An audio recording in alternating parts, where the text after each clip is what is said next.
বাপ নাকি বেটা, কাকে দিয়ে করব শুরু, পরে বলবো কারটা। এমন সিদ্ধান্ত নিতেই আমাদেরকে সিদ্ধান্তহীনতায় থাকতে হয়েছে কিছুটা সময়। তারপরেও শুরু তো করতেই হবে। ওস্তাদের মায়ের যেহেতু শেষ রাতে, তাই পিতার কাছে যাওয়ার আগে পুত্রের অপকর্মের সূত্র ধরেই শুরু করতে চাই। মনে করি যে ফ্যামিলি নিয়ে বের হতো, চলো আমরা একটু কক্সবাজার কোথাও যাই। 30 জুলাই 2024, অগ্নিগর্ভ বাংলাদেশ। ছাত্র জনতার উপর চলতে থাকে অবর্ণনীয় গণহত্যা। সেই গণহত্যায় সবচেয়ে বেশি আক্রমণাত্মক ছিল মহানগর গোয়েন্দা পুলিশ, ডিবি। আরও সুনির্দিষ্ট করে বললে ডিবি প্রধান হারুনুর রশিদ ছিল সবচেয়ে ভয়ঙ্কর। তারা নিরাপত্তাহীনতার কথা বলছিল, এটা আমাদের দায়িত্ব, তাকে সেফটি সিকিউরিটি দেওয়া আমাদের কাজ। আন্দোলনের মূল নেতৃত্বে থাকা 6 সমন্বয়ককে আটকের পর আন্দোলন এক প্রকার স্মিত হয়ে পড়ে। ঠিক তখনই যুক্তরাষ্ট্র প্রবাসী সাংবাদিক ইলিয়াস হোসাইন তার ইউটিউব চ্যানেলে ডিবি প্রধান হারুনুর রশিদের টেলিফোনে এক নারীর সাথে করা আপত্তিকর একটি ভিডিও আপলোড করেন। ওই ভিডিও আপলোড করার পর হারুন ছাত্র জনতার বিরুদ্ধে অভিযান বন্ধ করে নিজের উলঙ্গ ভিডিও সরানোর অভিযানে ব্যস্ত হয়ে যান। ওই দিন বিকেলেই হারুনুর রশিদ ইউটিউবার তৌহিদ আফ্রিদিকে তার কার্যালয়ে আসতে বলেন। যেভাবেই হোক সোশ্যাল মিডিয়া থেকে তার আপত্তিকর ভিডিও সরাতে তৌহিদ আফ্রিদিকে অনুরোধ জানান। হারুনের ভিডিও সরাতে আফ্রিদি প্রথমেই বাসা থেকে তুলে আনেন সোশ্যাল মিডিয়া এক্সপার্ট মোহাম্মদ জুবায়েরকে। জুবায়ের জানান, রাতভর তাকে ডিবি কার্যালয়ে আটকে রেখে বিভিন্ন পেজ থেকে হারুনের ভিডিও সরাতে বাধ্য করে তৌহিদ আফ্রিদি। ইন্টারনেট সমস্যার মধ্যেও ফেসবুকের সাথে যোগাযোগ করে, টেলিগ্রামের সাথে যোগাযোগ করে সেগুলো রিমুভ করার জন্য যাবতীয় কমিউনিকেশন করতে থাকি। তো এরপর দিন দুপুরের দিকে ডিবি হারুন সাহেবের সাথে আমার দেখা হয় ডিবিতেই। তো উনিও তখন আমাকে নির্দেশনা দেয় যে যাতে করে ভিডিওটা কোথাও না থাকে সেটার বিষয়ে প্রয়োজনীয় ব্যবস্থা নিতে। তখন হচ্ছে ডিবিতে আমার সাথে সমন্বয়ক যারা ছিল ওদের সাথেও আমার দেখা হয়। ওইখানে আমার সাথে 2-3 জনের সাথে দেখা হয়েছিল, তখন তারা ওইখানে আটক অবস্থায় ছিল। এরপর আমি ডিবিতে লাঞ্চ করি। লাঞ্চ করার পরে বাসায় চলে আসি। বাসায় চলে আসার সময় ডিবি থেকে আমাকে বলা হয় যে কোনো প্রয়োজনে তারা আমাকে আবার ডাকবে। তৌহিদ আফ্রিদিকে শুধুই একজন ইউটিউবার মনে করলে ভুল হবে, বরং আফ্রিদিকে মনে করা হতো একজন অনলাইন মাফিয়া, যার নিয়ন্ত্রণে চলতে হতো সোশ্যাল মিডিয়ার জনপ্রিয় সব কন্টেন্ট ক্রিয়েটরদেরকে। কথা মতো না চললেই শুরু হতো নির্যাতন। আফ্রিদির কথা না শুনেও উপায় নেই, কারণ ডিবি, এসবি, সিআইডি, এটিইউ কিংবা সিটিটিসির শীর্ষ কর্মকর্তাদের সাথে আফ্রিদির ছিল চরম ঘনিষ্ঠতা, যে কারণে সোশ্যাল মিডিয়া জনিত যে কোনো কাজে এসব গোয়েন্দা সংস্থা তৌহিদ আফ্রিদিকে কাজে লাগাতো। আমাদের কলিজার টুকরা আমার চাচা হারুন কাকা। 30 জুলাই রাতে ডিবি প্রধান হারুনুর রশিদের গোপনাঙ্গ ওপেন হবার পর আব্দুল্লাহ আল ইমরান নামে আরেকজনকে তুলে আনা হয়। হারুনের নগ্ন ভিডিও সরাতে তাকেও জোরপূর্বক বাধ্য করা হয়। ডিবির হারুনের বেসিক্যালি একটা ভিডিও ভাইরাল হয়। তো ওই ভিডিওটা রিমুভের জন্য হচ্ছে আমাকে নক করে, অ্যান্ড আমি বেসিক্যালি ওইটা রেকর্ড করে রাখি সেকেন্ড পার্টে। ওই ভিডিওটা রিমুভের জন্য বলে যে যত টাকা লাগে সে দিবে, জাস্ট ভিডিওটা সব জায়গা থেকে রিমুভ করতে হবে। তো আমরা বলি যে না, এটা পসিবল না, এটা সব জায়গায় ছড়ায় গেছে, আমার টিম এটা করতে পারবে না, মানে একটা কিছু তো বলতে হবে। সো আমি ওটা আসলে রেকর্ড করে রাখি। আব্দুল্লাহ আল ইমরান তৌহিদ আফ্রিদির আরও অনেক কুকর্মের সাক্ষী, কারণ ইমরান এক সময় তৌহিদ আফ্রিদির ফেসবুক পেজের অ্যাডমিন হিসেবে দায়িত্ব পালন করেছেন। ও একটু নাটক সাজাচ্ছিল, বলতেছিল পেজ হ্যাক হয়ে যেতেছে, এই হইতেছে সেই হইতেছে। তো সাডেনলি ধরেন ওই টাইমে আমারে রিমুভ করে পেজ থেকে। এরপরেই বলে পেজ হ্যাক হয়ে গেছে, এই হয়েছে। তো আমি তো আসলে বুঝি নাটকটা তখন। আব্দুল্লাহ আল ইমরান আফ্রিদির অপরাধের জগৎ থেকে বেরিয়ে যেতে চেয়েছিলেন, কিন্তু আফ্রিদির সাথে থেকে আওয়ামী লীগের পক্ষে কাজ না করতে চাওয়ায় খেসারত দিতে হয়েছে তাকে। ট্রেনে যখন আমি পোস্ট করি একটু ইনডিরেক্টলি যে ইনফ্লুয়েন্সারদেরকে আমি ইনফ্লুয়েন্সার বলি, অ্যান্ড বড়লোকের এক ছেলে এরকম ম্যানেজ করতেছে, এই সেই হয়। তো তখন আসলে আলটিমেটলি পোস্টটা একটু যখন রিচ পাওয়া শুরু হয়, তখন আমি মানে প্রশাসনিক জায়গা থেকে যেটা সিটিটিসি ছিল ওই টিমে, সো ওই জায়গার এক কর্মকর্তা থেকে আসলে ফোন পাই। ইমরানের সাথে আফ্রিদির একটি গোপন ফোন রেকর্ড আমাদের হাতে এসেছে, যেখানে দেখা যায় আওয়ামী লীগের পক্ষে কাজ করতে রাজি না হওয়ায় ইমরানকে সরকারি বাহিনীর ভয় দেখানো হচ্ছে। হ্যাঁ ভাই, কথা বললাম, ওরা বললো যে ভাই এটা পসিবল হবে না, কারণ হচ্ছে অনেক জায়গায় চলে গেছে, তো অনেকে রাইট ম্যানেজারে আছে, তো এতগুলো ভিডিও আসলে এগুলো এভাবে রিমুভ করতে পারবে না। মানে ফেসবুক থেকে 90% রিমুভ করলেও হয় ভাই, এখন আসলে পসিবল হবে না। ওরা এটাই বলবো যে ভাই মানা করে দেন, এটা পসিবল হবে না এভাবে। ড্রাইভে যাচ্ছে না? হ্যাঁ, ড্রাইভ, টেলিগ্রাম গ্রুপ, ইভেন অনেক ওয়েবসাইট। আমার সিডি থেকেও ফোন দিছিল, পসিবল তো বলছি যে আমি তো ঢাকার বাইরে, এখানে নেটওয়ার্কের অবস্থা বাজে। অ্যান্ড সেকেন্ড থিং হচ্ছে কথা বললো যে এটা আসলে ওইভাবে পসিবল না। ডিবি প্রধান হারুনের পক্ষ হয়ে তৌহিদ আফ্রিদি কল করার কিছুক্ষণ পরেই আব্দুল্লাহ আল ইমরান ফেসবুকে একটি পোস্ট করেন। এর কিছুক্ষণ পরেই সিটিটিসি থেকে ইমরানকে একজন কল করে পোস্টটি সরিয়ে ফেলতে বলেন। আমি কোনো আফ্রিদি বা কারো করে কোনো পোস্ট করি নাই। আমি একটা পোস্ট করছি, সেটা হচ্ছে ইনফ্লুয়েন্সার নিয়ে। ওটাতে একটা ঝামেলা তৈরি হচ্ছে। কিন্তু আমার তো করে আন্দোলনের পক্ষে বা ওদের কোনো প্রস্তাব বা ব্যক্তি হিসেবে যখন গোষ্ঠী সৃষ্টি করে দিও না, তাতে কিছু জায়গায় ঝামেলা হচ্ছে বা না, দেখো আমার পর্যন্ত আসছে। আফ্রিদির সাথে দীর্ঘদিন কাজ করেছে এমন আরও অনেকের সন্ধান আমরা পেয়েছি, যাদের সবার গল্প প্রায় একই রকম। তৌহিদ আফ্রিদির নির্যাতনের শিকার হয়েছেন জনপ্রিয় কন্টেন্ট ক্রিয়েটর স্বপন আহমেদ। প্রায় এক বছর আমার ইউটিউব চ্যানেল, ফেসবুক পেজ সবকিছু ডিবির হাতে ছিল। ফার্স্ট দিন যখন আমি ডিবি অফিসে যাই, ওই দিন পিছন থেকে একজন ডিবি বলতেছিল যে স্বপন ভাই কার সাথে লাগতে গেছেন, আপনি জানেন না ডিবি হারুনের কি লাগে আফ্রিদি, আপনি আফ্রিদির সাথে লাগতে গেছেন। স্বপনের মূল সমস্যা ছিল সে আলেমদের পক্ষে এবং ভারতের বিপক্ষে কন্টেন্ট তৈরি করতেন, যে কারণে আফ্রিদি তাকে এ ধরনের কন্টেন্ট বানাতে নিষেধ করেন। আফ্রিদির কথা মতো আওয়ামী লীগের পক্ষে কাজ না করায় স্বপনকে আদালতের বারান্দায় পর্যন্ত যেতে হয়েছে। আমাকে আবার বলতেছিল, টিটকারি করে মজা করে বলতেছিল, ইসলামিক ভিডিও তো ভালোই বানান, দাজ্জাল বানায় তো ভালোই ইনকাম করছেন, কত করলেন? ভাই ওই সময় যে আমার যে পরিমাণ রাগ উঠছে রে ভাই, কিন্তু কিছু করতে পারি না। এই মামলা কোর্ট থেকে সমাধান হয়, যে বিষয় নিয়ে আমাকে মিথ্যা মামলা দেওয়া হয়েছে ওইটার সাথে আমার চুল পরিমাণ কোনো চিহ্ন পাই না। এই ভিডিওটি তৌহিদ আফ্রিদির আস্তানায় ধারণ করা। এখানে নতুন কোনো কন্টেন্ট ক্রিয়েটর আওয়ামী লীগের পক্ষে কাজ করতে রাজি হলে তাকে বরণ করা হতো। লাস্ট নির্বাচনের আগে অনেকগুলো কন্টেন্ট ক্রিয়েটরকে বলা হয় যে তারা যেন দেশের বিভিন্ন উন্নয়ন নিয়ে, মেট্রো রেল নিয়ে, এক্সপ্রেসওয়ে নিয়ে, আরো বিভিন্ন রাস্তাঘাটের উন্নয়ন নিয়ে ভিডিও বানায়। তখন কিন্তু আমাদেরকে কাউকে মেবি বলা হয় নাই, ইভেন আমাকেও বলা হয়নি যে সরকারের পক্ষ নিয়ে কোনো ভিডিও বানাও বা কোনো ব্যক্তির নাম মেনশন করে কোনো ভিডিও বানাও। আফ্রিদির আয়োজনে আওয়ামী লীগের পক্ষে কাজ করতে চাওয়া কন্টেন্ট ক্রিয়েটরদের নবীন বরণ অনুষ্ঠানের ভিডিও ধারণ করা সহজ হলেও একই জায়গায় যখন কাউকে শাস্তি দেওয়া হয় সেই ভিডিও রেকর্ড করা অসম্ভব। তৌহিদ আফ্রিদির নির্মম নির্যাতনের শিকার ব্লগারদের মধ্যে সবচেয়ে বেশি নির্যাতিত হয়েছেন সায়েম। তুচ্ছ ঘটনাকে কেন্দ্র করে সায়েমকে প্রধানমন্ত্রী কার্যালয়ের পাশে ইসিবি চত্বরের একটি ভবনে নিয়ে নির্মম নির্যাতন করা হয়। আজকে ওঠার মতো তথ্য হলো নির্যাতনের সময় আফ্রিদির সাথে একজন ব্রিগেডিয়ার জেনারেল সহ আরও ঊর্ধ্বতন অনেকে উপস্থিত ছিলেন। ও এখানে পায়ের উপর পা তুলে বসে হচ্ছে, একটা বেনসন সিগারেট চাইলো, সিগারেট ধরায় বলতেছে ভাই এবার বিচার করেন। তো ওইখানে ব্রিগেডিয়ার জেনারেল কবির থেকে স্টার্ট করে কয়েকজন ছিলেন এবং ওখানে বলতেছিলেন যে বাকি এটা হচ্ছে ইসিবি চত্বরের ওয়াসি টাওয়ার, মানে বেধড়ক মারধর স্টার্ট করে আফ্রিদি নিজে। ও এক হাতে সিগারেট খাইতে থাকে, আরেক হাতে আমাকে ঠাস ঠাস করে প্রায় মানে আমি তো গুনতে পারি নাই, কারণ আমি তো অনেক মারধরের শিকার হয়েছি, প্রায় 30 থেকে 35টা থাপ্পড় আমাকে মারে খুব জোরে জোরে। আর আমি স্টিল বসেছিলাম, যে আসলে মানে আমাকে বসাই রাখছিল এরকম একটা চেয়ারের মধ্যে যে আমার আসলে নড়াচড়া করার কোনো ওয়ে ছিল না। অ্যান্ড তখনই বুঝতেছিলাম যে এই পুরো অফিসটা আসলে ওর আন্ডারেই চলে, কারণ যেখানে বসে ও সিগারেট খাচ্ছে, মেজরের সামনে ও সিগারেট খাচ্ছে, পরিচয় দিচ্ছে ব্রিগেডিয়ার কবির, সেখানে প্রাইম মিনিস্টারের সাথে ছবি, অ্যান্ড আমাকে বলতেছে এখানে অনেক এমপিরা এসে মারধরের শিকার হয়, মাইক খেয়ে যায়, এরপরে ওদের শিক্ষা হয়, আর যদি শিক্ষা না হয় তাহলে গুম করে দেওয়া হয়। তো এরপর থেকে আসলে আমরা জিম্মি হয়ে যাই যে ও তো এরকম একটা বাজে ভিডিও আমাদের করে রাখছে। সরকারি বাহিনীর কর্মকর্তাদের সামনেই আফ্রিদি সায়েমের মাথায় পিস্তল ঠেকিয়ে গুম করে ফেলার ভয় দেখায়। তোকে এখন গুম করে দেওয়া, তোর লাশ কই পড়বে এটা তোর মা বোনও খুঁজে পাবে না, তোর তো বাপ নাই, তুই তো বুঝবি না, তোর মা বোন তোরে হারাইলে বুঝবে, তুই যাই হবে তোর সাথে এটা তুই সহ্য করে নিস। ওর বাবার আর্মসের বিজনেস 2009-10 থেকে, মানে এইভাবে আমাদেরকে বলে অনেক ভয় দেখাইতো। তো ওইখানে ও নিজে পিস্তল নিয়ে যায়, আমাদেরকে পিস্তল দেখাইতে যায়। আমাদের অনুসন্ধানে আফ্রিদির নির্মম নির্যাতনের প্রত্যক্ষদর্শী আরেকজনকে পেয়েছে, যিনি দুঃখ সহ সেই দিনগুলোর ভয়াবহতা তুলে ধরেছেন। কোনো না কোনোভাবে একটা ভিডিও করবে, উল্টাপাল্টা কোনো একটা ভিডিও করবে, ধরেন ওটা যদি মানে এনাফ এভিডেন্স না হয় একটা ব্ল্যাকমেলের ক্ষেত্রে, তখন কি করবে, একটা মেয়ে দিয়ে দিবে,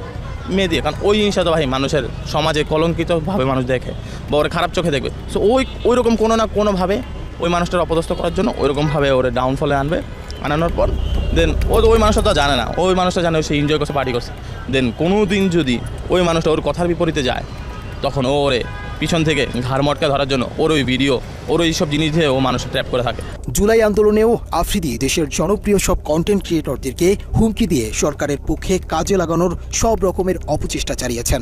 ও সব ইনফ্লুয়েন্সারদের লিড দেওয়ার চেষ্টা করছে কেমনে, গভর্নমেন্টের পক্ষে ভিডিও বানাতে হবে, গভর্নমেন্টের পক্ষে ভিডিও বানাইলে তোমাদের মানে ফিউচার ব্যাকআপ আমরা দিব, এইভাবে ও মানুষ সব মানে ম্যাক্সিমাম ক্রিয়েটররে ওইভাবে মানে টাকার লোভ দিছে, যারা টাকার লোভে গেছে ভিডিও করছে তারা অনেকভাবে অপদস্থ হয়েছে। আফ্রিদির বিরুদ্ধে বেশ কয়েকজন ভুক্তভোগী নারীকে বিয়ের প্রলোভন দেখিয়ে শারীরিক সম্পর্ক করার অভিযোগ পাওয়া গিয়েছে, তাদের মধ্যে একজন এই নারী।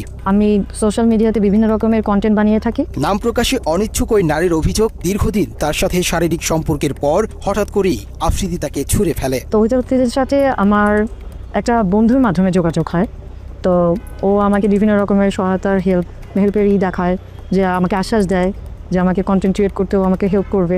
এভাবে করে আমাদের কথা চলতে থাকতো, এক সময় মানে সম্পর্কের দিকে এগিয়ে যায়।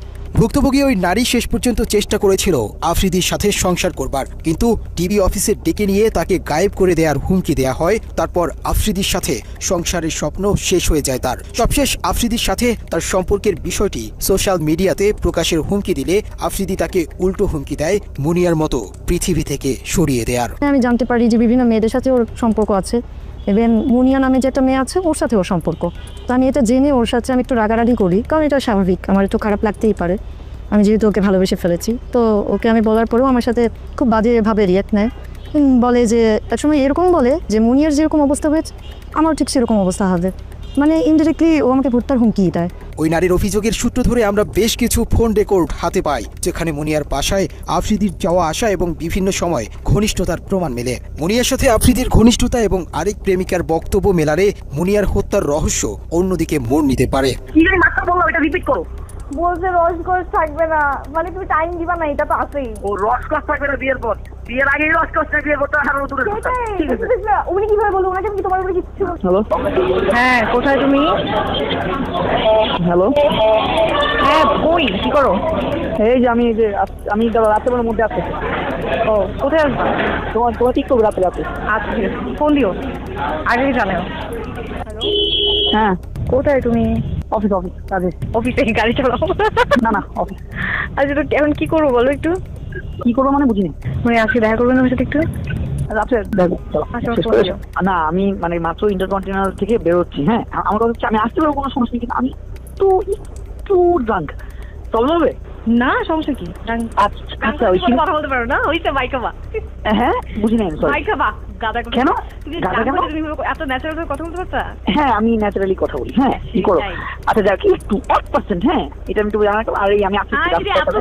তুমি এসব ছাড়াও ডিবি হারুনের ক্ষমতায় আরেকজনের গার্লফ্রেন্ডকে বাগিয়ে নিয়ে বিয়ে করেছেন আফ্রিদি। শামসুল আরিফিন নামের একজনের সাথে আফ্রিদির বর্তমান বউ রিসার ছিল প্রেমের সম্পর্ক। পরে আরিফিনকে নানাভাবে হুমকি দিয়ে হারুনের দাপটে রিসাকে বিয়ে করে আফ্রিদি। আমার সম্পর্ক হয়, আমার থেকে বেশি সেই আমাকে বেশি ভালোবাসতো। হঠাৎ করে আমার একদিন রাতের বেলা, রাত 12টা 12:30টার দিকে ফোন আসে। তো ফোন এসে বলে যে আমি ডিবি কার্যালয় থেকে বলছি, আপনি বলে কোন মেয়েকে ডিস্টার্ব করেন। তা আমার ধারণা হলো আমি তো কোনো মেয়েকে ডিস্টার্ব করি না, কারণ আমার সাথে অলরেডি রিসার একটা ভালো সম্পর্ক, সামনে বিয়ে হবে। তো ডিস্টার্ব যদি নেক্সট টাইম করি তারা বলে আমাকে ডিবি কার্যালয়ে নিয়ে যাবে। বলতে বাধ্য হলাম যে একটা সুন্দর সম্পর্ক, সে আওয়ামী লীগের পাওয়ারে, ডিবি হারুনের পাওয়ারে এবং তার প্রশাসন দিয়ে আমাকে হ্যাস্ত করার চেষ্টা করছে। কিন্তু আমি তো একটা সাধারণ মানুষ, তাই আমি এই জিনিসগুলো নিয়ে কোনো আর আগাই নাই। ইভেন আমি এটাও শুনছি যে তৌহিদ আফ্রিদির সাথে যখন রিলেশনশিপ হয়, তারপরে মুনিয়ার সাথে, বসুন্ধরার যে মুনিয়ার সাথে তৌহিদ আফ্রিদির একটা রেকর্ড ফাঁস হয়েছিল। তো ওই সময় রিসার সাথে ওর সম্পর্ক নষ্ট হয়ে গেছিল। রিসাকে ও বিয়ে করার কারণ হলো একটা ট্র্যাপে পড়ে গেছে রিসা, কারণ তৌহিদ আফ্রিদির চরিত্র তো ওরকম ভালো ছিল না। তো একটা ট্র্যাপে পড়ে গেছে, তার মধ্যে শেখ হাসিনা পালাইছে, শেখ হাসিনা সরকার চলে গেছে, আওয়ামী লীগ চলে গেছে। তো ওই পারপাসে ও রিসাকে বিয়ে করছে। আফ্রিদির বিরুদ্ধে এখন পর্যন্ত মোট 2টি মামলার তথ্য পাওয়া গেছে। এসব মামলার মধ্যে যাত্রাবাড়ি থানার CR 565/24 নম্বর মামলার অভিযোগে বলা হয়েছে জুলাই আন্দোলনে আসাদুল হক বাবু নামের এক বিক্ষোভকারীকে সরাসরি হত্যার পরিকল্পনা ও বাস্তবায়নে কাজ করেছে তৌহিদ আফ্রিদি। মামলার অভিযোগে আরও বলা হয়েছে আন্দোলনের সময় যাত্রাবাড়িতে হাসিনার পক্ষে অস্ত্র সরবরাহ করেছে তৌহিদ আফ্রিদি। অবস্থায় আছে আর কি, আমরা এটা তো মানে এখনো আমরা ইনভেস্টিগেশনে আছে। একই সাথে বাড্ডা থানায় আফ্রিদি নামে আরও একটি হত্যা চেষ্টা মামলা রয়েছে। মামলার বাদী জুলাই আন্দোলনে আহত মোহাম্মদ দুর্জয় আহমেদ আফ্রিদিকে 46 নম্বর আসামি করে এজাহারে উল্লেখ করেন 2024 সালের 20 জুলাই মধ্য বাড্ডা ইউলুপ এর নিচে অবৈধ অস্ত্র দিয়ে আন্দোলনকারীদের উপর এলোপাথারি গুলি চালায় আফ্রিদি। 4টি গুলি লাগে জুলাই যোদ্ধা দুর্জয়ের বাম চোখে। নাসির উদ্দিন সাথী জন্মদাতা কিনা সেটা বলা মুশকিল, তবে খাতা কলমে তৌহিদ আফ্রিদির বাবা। খাতা কলমে কেন সেই আলাপে যাওয়াটা ঠিক হবে না, তার চেয়ে নাসির উদ্দিন আমল নামাতেই থামা যাক। নাসির উদ্দিন সাথী এবং তৌহিদ আফ্রিদির প্রতারণার হাতে খড়ি পারিবারিকভাবেই হয়েছে। একসময় নুন আনতে পান্তা ফুরানো সাথীর অর্থবিত্তের পুরোটাই জোর জবরদস্তি আর 2 নম্বরই করে কামানো। কাঁথা বালিশ মাথায় নিয়ে লঞ্চে চড়ে ঢাকায় আসার আগে জমি দখলের কৌশলটা সাথী বরিশাল থেকেই অনুশীলন করে এসেছেন। নাসিরউদ্দিন সাথীর উত্থানের একমাত্র সিঁড়ি মাই টিভি, কিন্তু সেই মাই টিভি দখলের ভয়ঙ্কর গল্প শুনলে আটকে উঠবেন। নাসিরউদ্দিন সাথী নিজেকে মাই টিভির চেয়ারম্যান দাবি করলেও তিনি ছিলেন মাই টিভির একজন কর্মচারী মাত্র। অনুসন্ধানে আমরা বিলকিস বেগম নামে এক নারীর সন্ধান পেয়েছি, যিনি মাই টিভির আসল প্রতিষ্ঠাতা। বিলকিস বেগমের আস্থাভাজন কর্মচারী নাসিরউদ্দিন সাথী যেভাবে মাই টিভি দখল করেছেন, সেই গল্প সিনেমাকেও হার মানাবে। নাসিরউদ্দিন সাথীর সাথে আমার পরিচয় ছিল। ও একটা এডিটিং হাউস ছিল শান্তিনগরে। ও সব জায়গায় সিডি দিত, সব প্রত্যেকটা চ্যানেলে সিডি দিত। ও আমাকে সিডি দিতে আসছে, সিডি দিতে আইসা পরিচয় হয়েছে। তখন ওই যে আসতে যাইতে একটা কোনো সম্পর্ক সৃষ্টি হয়েছে, ভাই বোনের সম্পর্ক। সেই সুবাদে সে আমার চ্যানেলে রয়েছে। ও তো টাকা পয়সা ছিল না, একটা সময় কোনো টাকা পয়সা ছিল না, বড়লোক হয়েছে। ও মানুষকে বলছে যে আমি মাই টিভির মালিক, বলে মানুষকে ঠকায় টাকা নিছে, মালিক বানাবে। কিন্তু ও তো মালিক বানাতে পারবে, মালিক তো আমি বানাতে পারবো, কারণ প্রতিষ্ঠানের মালিক আমি বানাতে পারবো। ও সবার কাছে টাকা নিয়ে আনে, তারপরে ওই মালিকগুলো হয়েছে। ওর একটা হাউস ছিল, একটা এডিটর ছিল, জাস্ট একজন এডিটর। মাই টিভি দখল করেও ক্ষান্ত হননি। বিলকিস বেগমকে নানাভাবে হত্যারও চেষ্টা করেছিল নাসিরউদ্দিন সাথী। এখনও আমি চলতে পারি না রাস্তায়। ও আমাকে বাইরের দিয়ে লোকজন দিয়ে আমাকে অ্যাটাক করে, আমাকে ভয়ভীতি দেখায় যে মাই টিভি আপনি চালাবেন না, মাই টিভিতে আপনি আসবেন না, মাই টিভি আমরা চালাবো। তাতেই সব দিকেই লাগায় রাখছে লোকজন, এরকম সন্ত্রাস পার্টি এগুলো আমাকে হয়রানি করে, এখনও করতেছে। মাই টিভির চেয়ারম্যানের ছেলে পরিচয় দিয়ে সম্ভ্রান্ত বিত্তবান পরিবারের সন্তান হিসেবে হেলিকপ্টারে ঘুরে বেড়ানো তৌহিদ আফ্রিদির পিতা ছিলেন বিলকিস বেগমের স্বল্প বেতনের কর্মচারী। এক সময় যার 10 টাকার জন্যও বিলকিস বেগমের কাছে হাত পাততে হতো। আওয়ামী লীগ থাকতে আওয়ামী লীগের ক্ষমতা দেখায়া ডিবি হারুনকে দিয়ে আমাকে অ্যারেস্ট করাইছে। 2 দিন আমি জেলত ছিলাম। বাংলাদেশে যারা অন্যায়ভাবে একটা মিডিয়া একটা সবার কাছে একটা গ্রহণযোগ্য সেই মিডিয়া নিয়ে সে করছে, প্রতারণা করছে আমার সাথে, মিথ্যা করে সে চালাচ্ছে। সে তার পকেটে ছিল 10 টাকা, সে কোটি কোটি টাকার মালিক হয়েছে আমার মাই টিভি দিয়ে। আমার উল্টা আমাকে মামলা দিয়ে হয়রানি করে দূরে রাখছে। ও টাকা ইনকাম করে নিয়েছে, আমার প্রতিষ্ঠান ইনকাম করেও।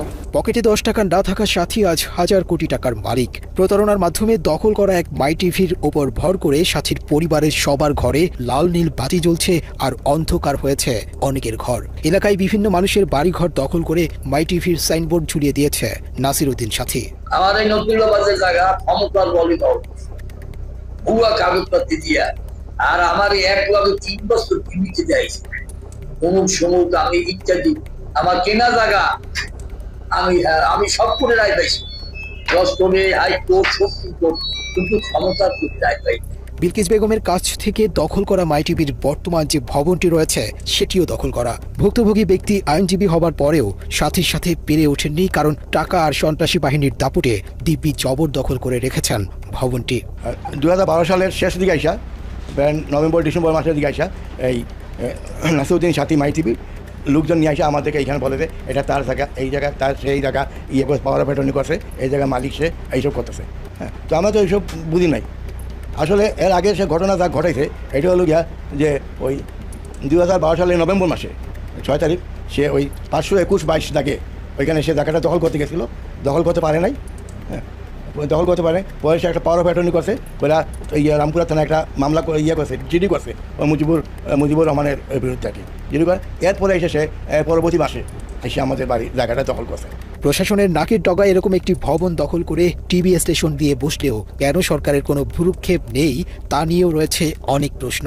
আইন বহির্ভূতভাবে ওনার দুর্বলতার সুযোগই হোক আর পারিপার্শ্বিক বেআইনি ক্ষমতা ইউজ করেই হোক, ওনাকে তা ওনার প্রকৃত প্রতিষ্ঠান থেকে দূরে সরিয়ে রাখা হয়েছে। যারা ওনাকে দূরে সরিয়ে রেখেছে সেটা লিগালি, লফুলি কোনো রাইটস তাদের নেই। এই যে মাই টিভির ওনার যে লিগাল ডকুমেন্টস আছে সেটার আলোকে অনারেবল হাইকোর্টে স্টে অর্ডার করে ওইটা যে প্রকৃত মালিক, যে রিয়েল অনারশিপ যার রয়েছে, তার হাতে ফিরিয়ে দেওয়ার একমাত্র পন্থা। অভিযোগের প্রেক্ষিতে ক্রাইম এডিশন টিম মাই টিভির দখল করা ভবনের ভিডিও ধারণ করতে গেলে সাথীর সন্ত্রাসী বাহিনী আমাদেরকে জোর করে ভবনের ভেতরে নিয়ে আটকে রাখার চেষ্টা করে। নর্মালি আপনি কোনো লোগো বা ছবি, বিল্ডিংয়ের ছবি তুলতে আর আদৌ কোনো আইনগত কোনো বাধা নেই। একটা বিল্ডিংয়ের বাইরে থেকে ছবি আমি রাস্তা থেকে তুলবো, বা আমি এটা শুধুমাত্র একটা সংবাদ শিরোনাম বা যে কোনো কারণ হোক আমি এটা তুলবো, সেই জায়গায় এটা বাধা দেওয়ার আসলে আইনগত বিধান তাদেরও নাই। যদি না তাদের কোনো নিষেধাজ্ঞার কোনো সাইনবোর্ড অথবা কোনো নিষেধাজ্ঞার কোনো রুলস দৃশ্যমান না থাকে, কোথাও থাকতে হবে যে এটা এই ছবি তোলা যাবে না, এটা রেস্ট্রিক্টেড এরিয়া, এটা তোলা যাবে না, এবং এই ছবি পাবলিশ করা যাবে না, থাকতে হবে। যদি না থাকে তাহলে বাধা দেওয়ার কোনো সুযোগ নাই। যদিও পরিচয় জানার পর ভোল পাল্টে ফেলে মাই টিভি কর্তৃপক্ষ। মাই টিভিকে ভাঙিয়ে নাসিরউদ্দিনের সবচেয়ে বড় আয়ের উৎস মুখোশ নামে ক্রাইম প্রোগ্রাম। ক্রাইম অনুসন্ধানের নামে প্রাতিষ্ঠানিকভাবে চাঁদাবাজি শুরু করে মুখোশের উপস্থাপক এসকে লিটন। মাই টিভির আয়োজন আপনাদের প্রিয় অনুষ্ঠান মুখোশ, আর আপনাদের সঙ্গে থাকছি আমি এসকে লিটন। হাস্যকর উপস্থাপনার ভাষ্যকার লিটনের যোগ্যতা বলতে চাঁদাবাজি ছাড়া আর কিছুই নেই। 9 পাস হয়েও ভাগ্নের সার্টিফিকেট জমা দিয়ে চাকরি নেন মাই টিভিতে। নিজের নামের সাথে ভাগ্নের নাম কৌশলে জুড়ে দিয়ে হয়ে যান এসকে লিটন। একসময় ঢাকা শহরে ফুটপাতে জুতা বিক্রি করা লিটনের নামের পরিবর্তনের পাশাপাশি ভাগ্যেরও পরিবর্তন ঘটে। রাতারাতি ভাঙা ঘরের জায়গায় ওঠে বড় দালান। এলাকার মানুষের কাছে লিটন হয়ে ওঠেন এক বিস্ময় বালক। তার কিছুই ছিল না, এই সাংবাদিকতা করে ক্রাইম রিপোর্ট ক্রাইম লোকজনকে ফাঁসিয়ে ব্ল্যাকমেলিং করেই নাকি সেই প্রপার্টি করেছে। তা নাহলে এই প্রপার্টি তো হবার কথা না, কারণ তার বাবার কোনো প্রপার্টি ছিল না। এসকে লিটন আওয়ামী লীগ আমলে আওয়ামী লীগের ক্ষমতা কাজে লাগায় সে হাজার হাজার কোটি টাকার মালিক হয়েছে। এসকে লিটন 15 থেকে 20 বছর আগে সে হচ্ছে গিয়ে তার বাসায় ভাত হইতো না, তার বাপ ভ্যান চালাতো।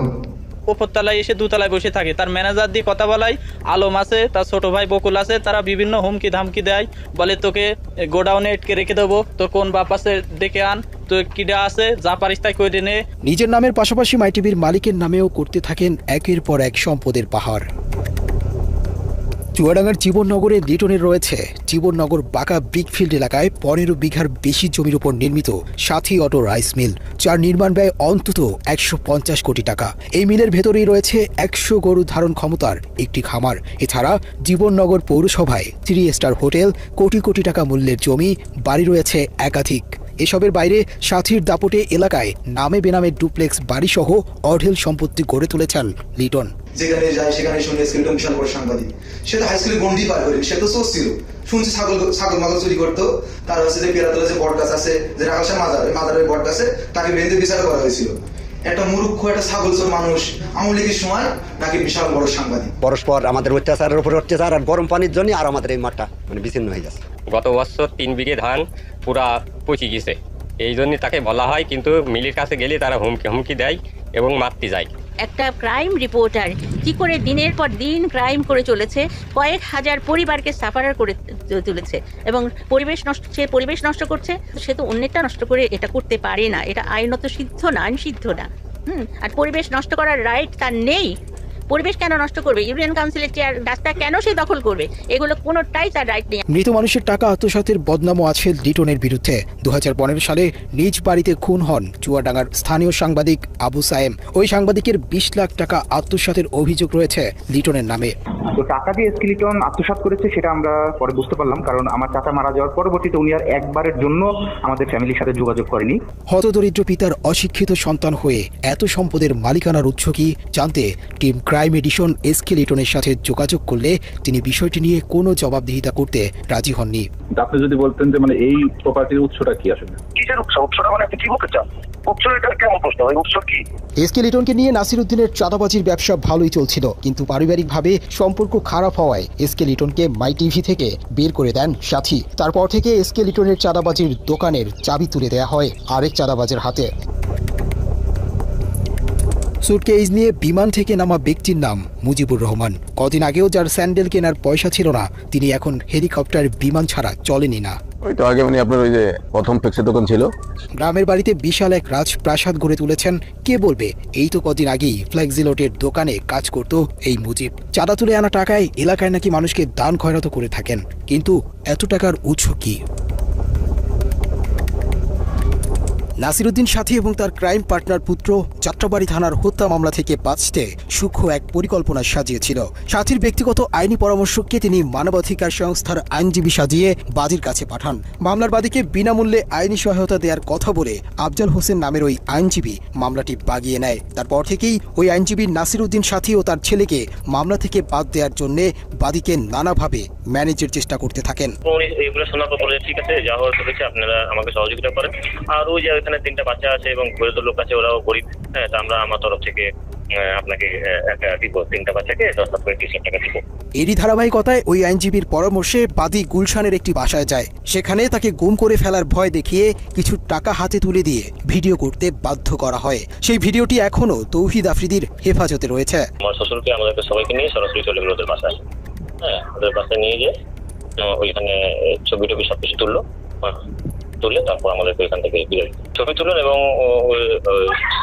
ভিডিও করতেছে এবং আমার শ্বশুরকে আমি তো বলেছিলাম উনি দাঁড়া আছে, আমার শ্বশুর দাঁড়া জিজ্ঞেস করতেছিল আপনাদেরকে আমরা কোনো জোর করে কোনো কিছু করেছি, আমরা আপনার কোনো প্রেসার ক্রিয়েট করেছি আপনাকে, নাকি আপনি স্বেচ্ছা আমাদেরকে দিয়েছেন? আমার শ্বশুর কি বলবো, বলেন না আমি তো স্বেচ্ছা দিয়েছি, আমরা আপনাকে কোনো অত্যাচার করছি না, কি আপনাকে প্রেসার দিয়েছি, এই ধরনের আর কি কথাবার্তা বলে আচ্ছা ঠিক আছে।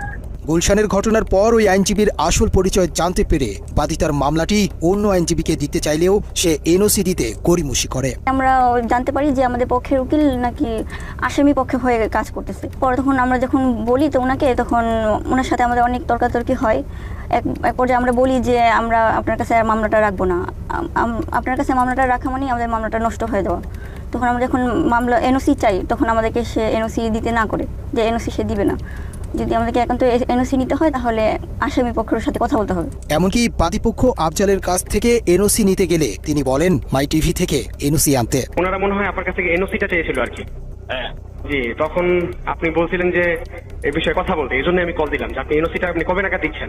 এটা ব্যাপার হলো কি, আমার সাথে কথা বলে আসলে খুব বেশি একটা সুবিধা হবে না, কারণ হচ্ছে এটা ডিল করে হচ্ছে মজিবের সাথে একটু কথা বলেন, মজিবটা বেটার হবে। মজিব হলো মাই টিভির। তো ভাইয়া এখানে তো কেস তো আর মাই টিভির না, কেস তো এখানে জয়নাল আবেদিনের, আর মাই টিভি এখানে আসামি না। এখানে কয়েক দফা এনওসি দেওয়ার কথা বলেও প্রতারক আইনজীবী আফজাল বাদীপক্ষকে সেটি দেয়নি এখন পর্যন্ত। আইন অনুযায়ী ধরেন বাদীপক্ষ এখন আপনাকে চাচ্ছে না আপনার কাছ থেকে মামলাটা অন্য একজন আইনজীবীকে দিবে, সেই ক্ষেত্রে এই এনওসিটা নেওয়ার ক্ষেত্রে মানে কোনো প্রতিবন্ধকতা আছে নাকি? এটা কি মানে জটিলতা আছে কোনো? না না না, জটিলতা নাই। যদি না চাই সেই ক্ষেত্রে অন্য যে কেউ ওকে দিয়ে করাইতে পারবো, কোনো সমস্যা নেই। এখন আপনি ওদেরকে বললেন চায়, কোনো সমস্যা নেই। সেই ক্ষেত্রে আপনার কালকে ফোনে কন্ট্যাক্ট করুক, আর আপনার ধরেন শুক্র শনি তো অফ থাকে, রবিবারে অ্যাভেলেবেল থাকবো আর কি কোর্টে। ওই যে আপনি বলছিলেন আর কি যে এনওসি নেওয়ার জন্য কবে আসতে বলবো আপনাকে কল দিতে, আর কি এই জন্যই কল দিলাম আর কি। ও আচ্ছা আচ্ছা আচ্ছা, এটা হচ্ছে আপনি এটা ডেট কবে, 12 তারিখ না? 12 তারিখে আসেন, 12 তারিখে 12টার মধ্যে আসবেন দুপুরে। তবে মামলার এনওসি চাওয়ার তথ্য প্রমাণ থাকলেও আফজাল হোসেন বলেন তার থেকে কোনো ছাড়পত্র চাওয়াই হয়নি কখনো। বাদীপক্ষ আমার কাছে সরাসরি ছাড়পত্র বলতে এনওসি আর কি, নো অবজেকশন সার্টিফিকেট, এইটা চাই নাই। ইতিমধ্যে তারা অন্য আইনজীবীর কাছে ছিল, তার কাছ থেকে এনে আমাকে এনওসি দিয়েছে। এখন আমি কন্টিনিউ করছি আপনার ডিসেম্বর থেকে এই পর্যন্ত। এখন বাদীপক্ষ যদি মনে করে, বাদীপক্ষ বলতে জয়নাল আবেদিন সাহেব যার ছেলে মারা গিয়েছে, সে যদি মনে করে যে আমার চেয়েও বেটার অথবা বেটার সার্ভিসের জন্য অন্য কোনো আইনজীবীকে দিয়ে পরিচালনা করবে, মামলা অন্য কাউকে দিয়ে পরিচালনা করতে ইচ্ছুক, তাহলে যে কোনো সময় আসলে তারা এনওসি নিতে পারে, ওইটা কোনো সমস্যা নেই। নিজেদের আইনজীবী দিয়ে বাদীর মামলা পরিচালনা করে তারা মামলা থেকে অব্যাহতি পাবার সব পরিকল্পনা বাস্তবায়ন করে, সেই সাথে নুরুল হক নূরকেও মোটা অঙ্কের টাকার বিনিময়ে তাদের বাগে নেয়। অনুসন্ধানে আমরা রাহি নামের আরেকজন জনপ্রিয় কন্টেন্ট ক্রিয়েটরের সাক্ষাৎকার নিয়েছি, যাকে গত 3 মাস আগেও ডেকে নিয়ে নির্যাতন করা হয়। রাহিকে জুলাই আন্দোলনে হাসিনার পক্ষে কাজ করাতে 3 লাখ টাকা অফার করেছিল আফ্রিদি, কিন্তু রাহি তার কথা না শুনে ছাত্রদের পক্ষে অংশ নেয়। জুলাই আন্দোলনে অবাধ্য হবার কারণেই রাহিকে ডেকে নিয়ে আবারও নির্যাতন করা হয়। আপনি ফোন দিয়ে কয় ওই যে সরকারের যে ইয়েগুলো ভাঙচুর কইছে, মেট্রো রেল এগুলো নিয়ে একটা ভিডিও বানাইতে হইব। এই কথা বলে আমার বলতে যে তোলাই ভাইয়া কিছু টাকা পাঠাইতেছি, তো হেতু যেটা বলে আমরা তো ভয় পাই। আমি কিন্তু হের বাঘের মতো ডরাই, আমি না, আমাদের টিমে সবাই তার বাঘের মতো ডরায়, কারণ মানে সে অন্যরকম মানুষ ভাই। সে ক্যামেরার ভিতরে একরকম, কিন্তু ক্যামেরার বাইরে খুব ডেঞ্জারাস একটা লোক। তারা কিন্তু সবাই ভয় পায়। ইউটিউব ইন্ডাস্ট্রিতে একটা টাইমে তার সবাই বাঘের মতো ভয় পাইতো, সবাই তার অফিসে ডাকাইতেছে। যারা আমরা টিমের যারা মানে ছাত্র আন্দোলনের সময় তার বিপক্ষে চলে গেছিলাম, তার বেল্টের বাড়ি আমার বেশি কেউ খায়নি, তো বেল্ট খুইলা আমার কুত্তার মতো পিড়াইতো। এই সময় তাকে ভিডিও কলে একজনের সাথে কথা বলিয়ে দেওয়া হয়, যাকে বাংলাদেশের ভবিষ্যৎ প্রধানমন্ত্রী হিসেবে তার সাথে কথা বলানো হয়। 2-3 মাস পরে হয়তো বা তার মাথাটা আবার ঢুকছে যে রাই কি কারো লগে আবার কিছু কইয়া লাইনি। হ্যাঁ, রাইটা আবার একটু দমক দিতে হইব। কেমনি বড় একটা নেতার সামনে হয়তো ফোন দিলে আমি একটু ডরাই যাই। আমি তো ডরাই, আসলে আমি কিন্তু ভয় পাই। তো হঠাৎ একদিন রাইতে আমি নোয়াখালী 10:30 11টার দিকে হঠাৎ একটা ভিডিও কল, তো ওই দাফরি দিয়ে এই তো আবার তলপেটে কামড়ি জ্বালা এতদিন পর হঠাৎ কল দিয়ে আবার কি জানি কি কয়, হঠাৎ ফোন দিয়ে কয় শোন তোর লাগে একজনের সাথে একটু কথা বলাই দিব, বুঝছস রাহি? পরে আমি কই জি ভাইয়া, কোনো সমস্যা নেই বলেন। পরে দিয়ে দেখলাম হঠাৎ করে বিপিনুর ভাইয়ের সাথে আমার কথা বলাই দিছে ভিডিও কলে। আমার কইতেছে একজনের সাথে তোর কথা বলাই দিব, সে কিন্তু নেক্সট বাংলাদেশের অনেক বড় মাপের একজন কেউ হবে, প্রধানমন্ত্রী বা মানে ভালো একটা পদে যাবে। তো পরে দিই আফ্রিদি ভাইকে বুঝছসই তো তোর ভাইয়ের অবস্থানটা? আমি কি জি ভাই বুঝছি। পরে কথা সাবধানে থাকিস, ঠিক আছে? আমি জি ভাই ঠিক আছে। শুধু বুঝাইছে যে তার লগে বিশাল বড় বড় হাত আছে, এই জন্য সে দেশে খুব রিল্যাক্স আছে, মানে বুঝাইছে এটা। তৌহিদ আফ্রিদি 5 আগস্টের পর দেশ ছেড়ে পালিয়েছিল। এরপর আসামি হয়েও আইনজীবী দিয়ে বাদীর মামলা পরিচালনা করা এবং নুরুল হক নূরকে নিজেদের পকেটে নেয়ার পরেই আফ্রিদি সাহস করে আবারও দেশে ফেরেন। 5 আগস্টের পরে 2 মাস 3 মাস সে আসে নাই, তখন আলহামদুলিল্লাহ বলছিলাম যে আল্লাহ সে না আসুক, সে তার মতো থাকুক, আমরা আমাদের মতো থাকি। আমরাও তার কাছে যাইতাম চাই না, সেও আমার কাছে না আসুক। যে মানুষ 5 আগস্টের পরে আইসা দেশে স্টে করছে, সুন্দরভাবে থাকছে, আল্লাহ তো আপনার সুযোগ দিয়েছে, কিন্তু না আপনার ভিতরে তো ওই মনুষ্যত্ব না, আপনি শুধু রিভেঞ্জ, কারে কারে ধরবেন, কারে কারে মারবেন, কারে কারে কি করবেন, আপনার মনের মধ্যে শুধু এইসব হারামি। আল্লাহ কি আমরা ছাড় দিব? এসব কারণে তো আল্লাহ মানে ছাড়ে না।